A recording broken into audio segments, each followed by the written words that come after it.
ধনীরা যে মানুষ হয় না তার কারণ ধনীরা তাদের নিজের অন্তরে প্রবেশ করে না। ধনীরা সুখ খুঁজতে, ধনীরা আনন্দ পেতে বিমান নিয়ে তারা আমেরিকা, লন্ডন, থাইল্যান্ড, ইটালি বিভিন্ন দেশে ঘুরতে যায়, আনন্দ পেতে যায়।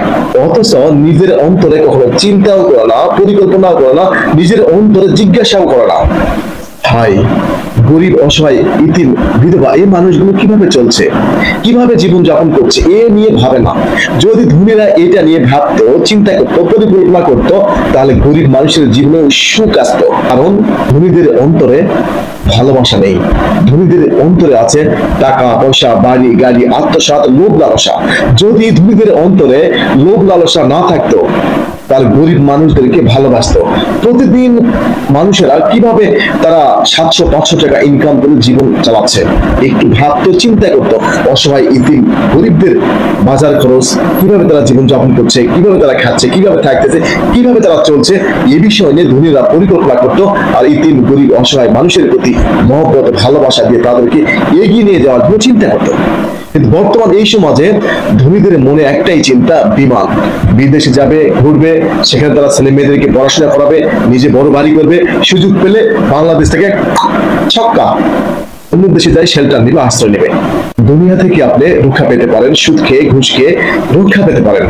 দুনিয়ার মানুষের হাত থেকে আপনি বাঁচতে পারেন, দুনিয়ার মানুষের কাছ থেকে আপনি মুক্তি পেতে পারেন, আইন আদালত কোর্ট থেকে আপনি মুক্তি পেতে পারেন, কোনো অসুবিধা নেই। কিন্তু দুনিয়ার চোখে আপনি ভালো মানুষ সাজতে পারেন, দুনিয়ার চোখে আপনি মানুষের কাছে অনেক ভালো নিখুঁত মানুষ সাজতে পারেন, কিন্তু অন্তরে রয়েছে পুলিশ পোড়া, অন্তরে রয়েছে মাকাল ফল মতো। পৃথিবীর কেউ না দেখলেও আল্লাহ রাব্বুল আলামিন দেখে, জানে, বুঝে।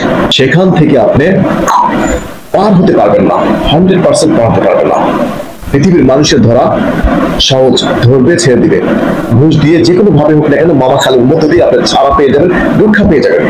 রোজ হাসরে মামা, খালু, ভাই, ভাগনা, ভাগ্নি, আত্মীয় স্বজন, police officer, doctor, magistrate, DC, ADC কেউ কাজে আসবে না। সরাসরি আল্লাহর কালাম আপনাকে সহযোগিতা করবে। যদি আপনি আল্লাহর কালাম পড়েন, বোঝেন, পালন করেন, ইমানের সাথে চলেন, বিশ্বাসের সাথে চলেন, নবী রাসূলের তরিকায় যদি নিজেকে প্রতিষ্ঠিত করেন, এছাড়া সম্ভব নয়। ধনীদের জীবন, ধনীরা কখনো গরিবদের দিকে তাকিয়ে দেখে না। তবে সব ধনীরা এরকম না, কিছু কিছু ধনী মানুষ আছে তাদের হৃদয়টা নরম, তাদের হৃদয়টা ভালোবাসায় ভরপুর, তাদের হৃদয়টা আল্লাহর কালাম অনুসারে সাজানো গোছানো আছে। এই কারণে আজ পর্যন্ত বাংলাদেশ টিকে আছে। এই কারণে আজ পর্যন্ত এই দেশের মানুষ কষ্ট পেলেও খুশি, দুঃখ পেলেও খুশি, আনন্দ পেলেও খুশি। তারা বিচার নালিশ করে একমাত্র আল্লাহর কাছে, দুনিয়ার মানুষের কাছে কোনো বিচার না পেলেও আল্লাহর কাছে কিন্তু তারা সঠিক বিচার পাবে ইনশাআল্লাহ, কোনো সন্দেহ নেই। তাই আসুন আমরা প্রত্যেক মাসে যে অর্থ উপার্জন করি সেখান থেকে গরিবদের, ইতিম, অসহায়, বিধবা তাদের জন্য কিছু অংশ দান করি নিজ নিজ এলাকায়। সবাইকে প্রীতি, শুভেচ্ছা, অভিনন্দন। আসসালামু আলাইকুম ওয়া রাহমাতুল্লাহি ওয়া বারাকাতুহু।